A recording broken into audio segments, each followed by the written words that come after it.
यो सब तपाईकै लापरवाहीले भएको हो बिनाजु। जे नहुनु थियो त्यो भइसक्यो। अब मलाई दोष दिएर के हुन्छ? हाम्रो योजना त्यसरी त्यसले थाहा पाउँछ भनेर मलाई के थाहा? मैले त त्यसलाई रोक्न हर प्रकारले जाल बिछाएको थिएँ, तर के गर्ने, त्यो जालमा आफ्नै छोरा पर्यो। अब रामले त्यसै छोड्दैन। विशाल र तपाईलाई सकेर मात्रै रामले थकाइ मार्छ। राम तपाई विरुद्ध मैदानमा उत्रने पक्का छ। त्यो रामेले योजनाबद्ध तरिकाले मलाई चुनावमा हराउने लक्ष्य लिएर यो सब गरेको। तपाई अरूको कुरा सुनेर नबस्नुस् दाइ, नत्र बर्बाद हुन्छ। तपाई अप्ठ्यारोमा पर्नुहुन्छ, उता सब बर्बाद भइसक्यो। जाऊ हिँड्नुस्। हेर दिपा, हामी सबै कुरा सहन सक्छौं, तर आफ्नो श्रीमानलाई यसरी आफ्नै आँखा अगाडि पर स्त्रीले हात लगाएको सहन सक्दैनौ।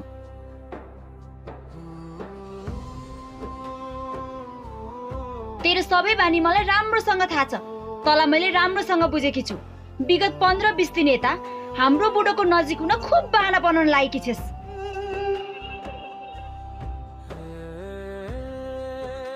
साथीको नाता जोडेर हाम्रो बुढोसम्म पुग्ने कोसिस नगर। तँलाई हाम्रै आँखा अगाडि हाम्रै बुढोको हात समाउन लाज लागेन?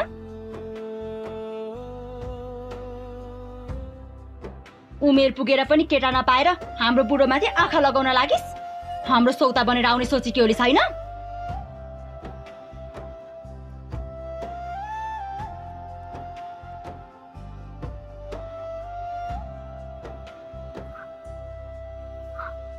अब एक शब्द मात्र बोल्यो भने तिम्रो जिब्रो थुतेर फाल्दिन्छु। समय र परिस्थितिलाई बुझ्दै नबुझी नबोल मुना। यहाँ मान्छेको जीवन र मृत्युको कुरा छ, स्वाभिमानको कुरा छ। हो, तिमीले यस्तै बुझ्दै नबुझी गर्ने निर्णयले गर्दा आज मैले यस्तो दिन भोग्नु परेको छु। हात समाउँदैमा दिपा मेरो श्रीमती बन्छे जस्तो लाग्छ भने सौता बनाएर भित्राइदिउँला। अब त भयो, जाऊ हिँड दिपा।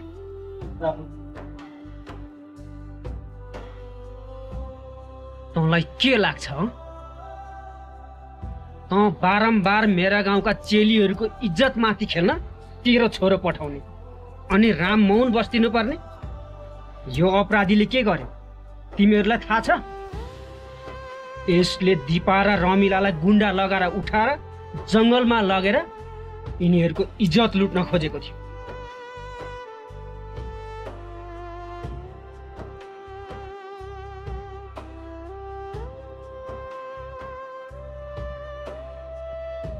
यसको छोरालाई छोरी चेलीको इज्जत लुट्ने दीर्घ रोग लागेको छ।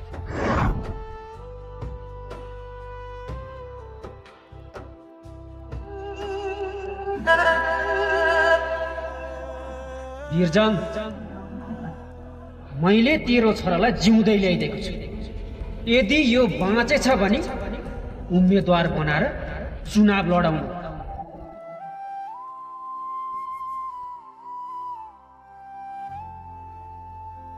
चुनाव लडाउँदा फेरि फोटो भित्तामा राखेर माला लगाउनु पर्ला। विचार गर। अब तेरो साम्राज्यमा रामले पाइला टेकिसकेको छ। तयार भएर बस। नमस्कार साथीहरू, आज लामो समयपछि तपाईहरुमा आज फेरि पनि बुहारी सिरियलको छोटो रिभ्यू भिडियो लिएर आएको छु। आज हामी बुहारी सिरियलको गत एपिसोडमा के भएको थियो र अब आउने एपिसोडहरुमा के हुनेछ भन्ने विषयमा छोटो चर्चा गर्नेछौँ।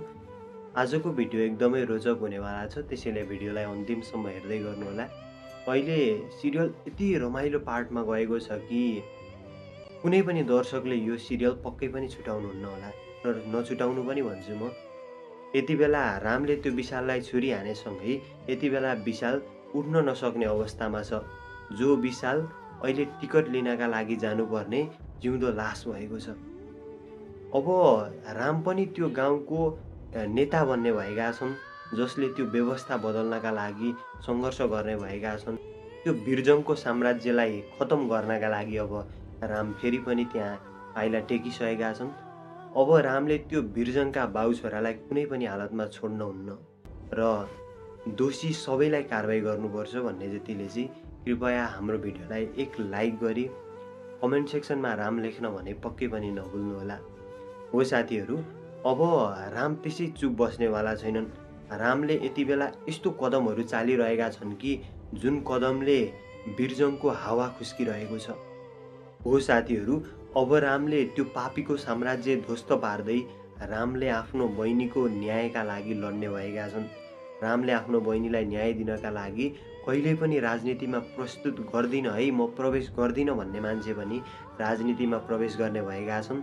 र अब राम राजनीतिमा आएर त्यो बिरजङको साम्राज्य ध्वस्त पार्दै रामले आफ्नो गाउँलाई र यो राजनीतिक कुखेलको एकदमै सफाई गर्नुपर्छ भन्ने जतिले चाहिँ हाम्रो च्यानललाई पनि सब्सक्राइब गर्न सक्नुहुनेछ।